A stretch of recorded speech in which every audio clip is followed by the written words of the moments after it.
बिस्मिल्लाहिर्रहमानिर्रहीम। अस्सलाम वालेकुम। मलेरिया अवेयरनेस प्रोग्राम में खुश आमदीद।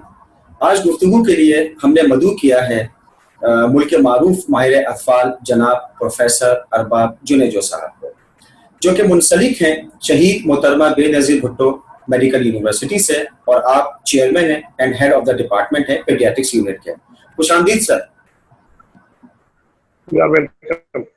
Thank you very much sir. मैं ये जानना चाहूंगा टॉपिक की मुनासबत से कि ये मलेरिया जो बीमारी है ये कितनी खतरनाक है और माशरे में किस तरह से ये फैलती है।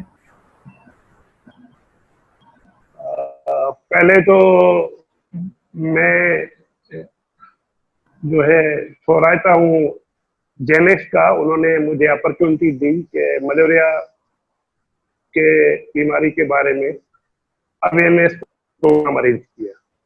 जैसे आप सब लोगों को पता है कि मलेरिया कॉमन बीमारी है, specially it is very common in Africa and Asia, और हमारे यहाँ तो एंडेमिक है।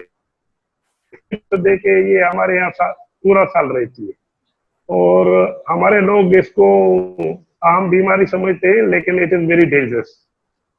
दुनिया में 2018 में there were 2.8 million cases, out of which there were 4,05,000 deaths, और मेजॉरिटी ऑफ डेथ जो है ना वो बच्चों में हुई, और बच्चों में ये बीमारी बड़ी सीरियस है। डेथ भी ज्यादातर बच्चों में ही होती है। बड़ों में तो ठीक है, बड़ों में भी डेथ कर सकती है, लेकिन over time with repeated exposure बड़े में थोड़ी इम्यूनिटी डेवलप कर देते हैं, लेकिन बच्चों में इम्यूनिटी नहीं होती है, तो इस वजह से बच्चों में डेथ काफी कॉमन होती है। और मलेरिया का जो मेन जो कहते हैं कि वो तो मॉस्किटो है, और मॉस्किटो की जो ब्रीडिंग है हम जिस हालात में रहते हैं वो वेरी कॉमन। हमारे यहाँ मॉस्किटो कंट्रोल जो प्रोग्राम है जो होना चाहिए basically for control of malaria, वो इतना मौसर नहीं है। इस वजह से मच्छर जो है ना बड़ी वाफर मिकदार में हमारे यहाँ पाए जाते हैं, और हमारे यहाँ लोग प्रिवेंटिव मेयर्स भी इस्तेमाल नहीं करते हैं, और उस वजह से हमारे यहाँ काफी लोगों को मलेरिया हो जाता है। मलेरिया वैसे तो पूरा साल रहती है, लेकिन स्पेशली ये कॉमन होती है स्पेशली आफ्टर रेनी सीजन, तो इसके केसेस जो है बढ़ जाते हैं रेनी सीजन के बाद। और फिर हम मलेरिया के तो 4 जो पैरासाइट्स हैं, जिनमें नाम अगर मैं गिना दूं फेल्सीपारम, वाइवेक्स और ओवेल और मलेरी, और नया भी एक आ गया है जिसका नाम नोलेसाइब है। लेकिन इनमें 2 जो कॉमन है हमारे यहाँ वो फेल्सीपारम एंड वाइवेक्स है, और उनमें से भी जो फेल्सीपारम है दैट इज वेरी डेंजरस। ज्यादातर जो डेथ है और फेल्सीपारम की वजह से हो जाती है, और फेल्सीपारम का दूसरा जो मसला है वो ये है कि वो it is resistant to commonly used drugs, तो ये एक खतरनाक बात है। तो इस वजह से WHO भी कहता है कि मलेरिया की ट्रीटमेंट करने से पहले आप देख लें कि कौन सा जो है पैरासाइट है। रही बात के साइंस और सिम्टम्स की, तो जो टिपिकल पैराक्सिस्मा फीवर होता है बड़ों में, जैसे पहले जो है वो सर्दी लगने लगती है, फिर वो बुखार होता है, फिर पसीना हो जाता है, और फिर बंदा सही हो जाता है। वो बच्चों में इतना कॉमन नहीं होता है जैसे बड़ों में होता है। वो हम इसको बोलते हैं ना क्लासिकल फीवर है, तो बच्चों में ये नहीं होता है, लेकिन बच्चों में ज्यादातर जो है they will present with fever, intermittent fever होता है। बच्चा बुखार नहीं होता है तो सही हो जाता है, लेकिन बुखार के दौरान वो काफी बीमार होता है। और जब डॉक्टर उसको देखता है, पेरेंट्स की कंप्लेन तो यही होती है कि भाई बच्चे को बुखार है, उनको तो पता नहीं होता है कि बच्चे को एनीमिया या हेपेटोमेगाली होती है। लेकिन जब डॉक्टर देखता है उसको, हम कहते हैं कि when to suspect that this may be malaria, तो फॉर एग्जांपल बच्चा फेब्राइल है, एनीमिक हेपेटोमेगाली है, तो you have to think of we are living in endemic area, कि मलेरिया तो नहीं हो सकती है।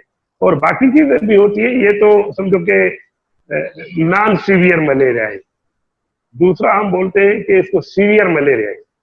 अब सीवियर मलेरिया के काफी फॉर्म्स हैं, लेकिन ज्यादातर उर्फे आम लोगों को भी पता है कि भाई इसको दिमागी मलेरिया हो गया है।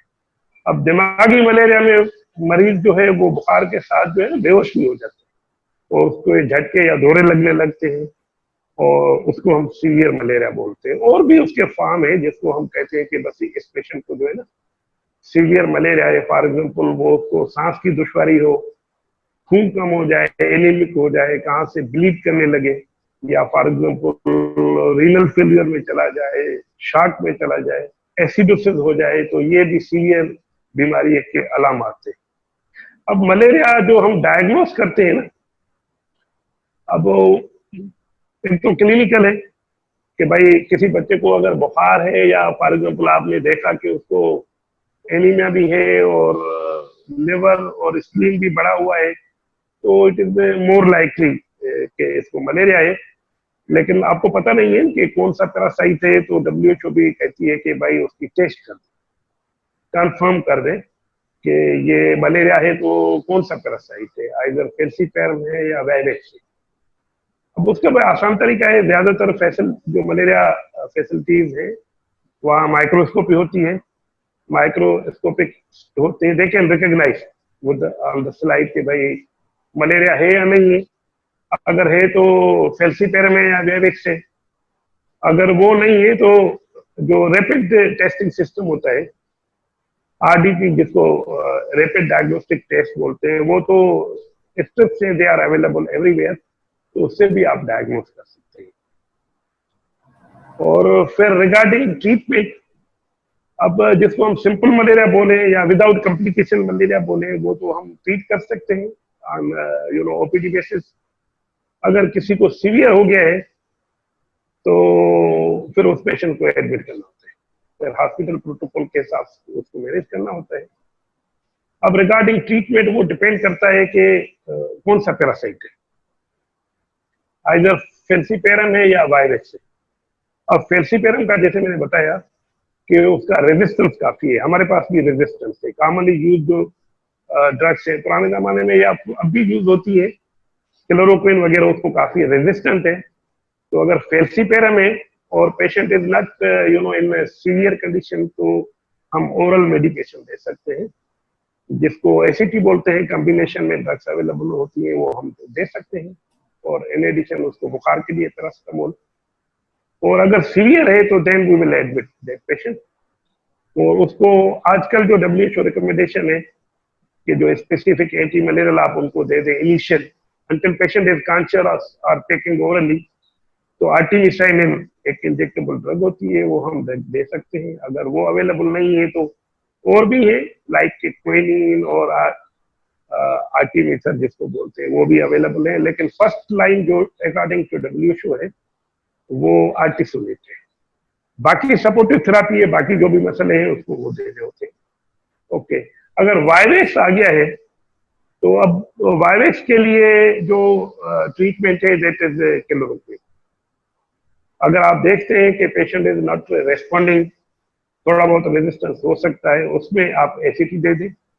लेकिन वायरस में जो प्रॉब्लम होता है कि रिकरेंस हो सकता है, और तो उसके लिए हम उनको फिर जो है पेरीमाक्विन एक मेडिकेशन होती है, वो इनके देनी होती है फॉर 14 डेज, कि उसको जो है रिकरेंस नहीं।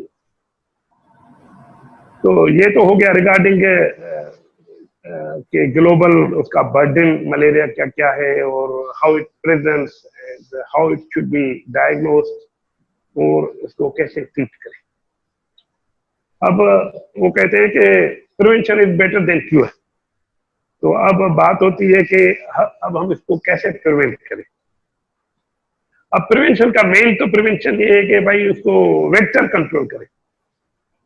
अब वेक्टर कंट्रोल को कि ब्रीडिंग नहीं हो, मच्छर की ब्रीडिंग नहीं हो ना, तो साइड्स नहीं होनी चाहिए। मच्छर तो ज्यादातर जो है पानी, जहाँ पानी इकट्ठा होता है कि वहां उसकी ब्रीडिंग होती है। तो कोशिश ये होनी चाहिए कि घरों के या रेजिडेंशियल एरिया के करीब पानी जमा नहीं हो, पहला तो काम ये होना चाहिए।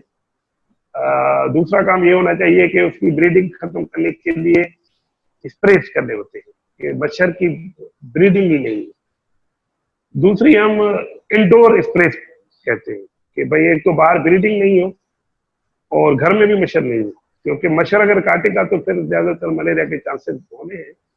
तो घर में मलेरिया को प्रिवेंट करने के भी तरीके हैं। एक तो नेट्स होते हैं, जिसको कहते हैं कि इंसेक्टिसाइड पिगमेंटेड नेट्स, वो अवेलेबल है, WHO भी प्रोवाइड करती है DSO की साइड से। तो उसमें आप नेट में सोएं और घर में भी जो खिड़कियां विड़कियां हों उनको नेट्स लगे हुए हों।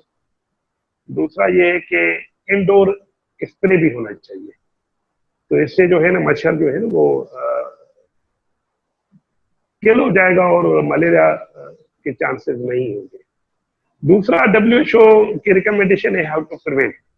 जहाँ मलेरिया एंडेमिक है या जैसे मैंने कहा कि स्पेशली रेनी सीजन के बाद मलेरिया काफी हो जाता है, तो उसमें WHO की रिकमेंडेशन है कि आप अगर मंथली कोर्स दे दें एंटी मलेरियल का, दैट इज अमोडाक्विन प्लस जिसको हम बोलते हैं कॉम्बिनेशन है पायरिमिथाइन मिथामाइन एंड सल्फाडॉक्सिन की, वो इंटरमीडिएट आप यूज करें तो उससे भी मलेरिया का इंसिडेंस कम हो जाता है। इसके अलावा प्रिवेंशन का ये तरीका है कि एक तो कहते हैं कि आप फ्रॉम डस्क टू डॉन घर में रहें तो बेहतर है।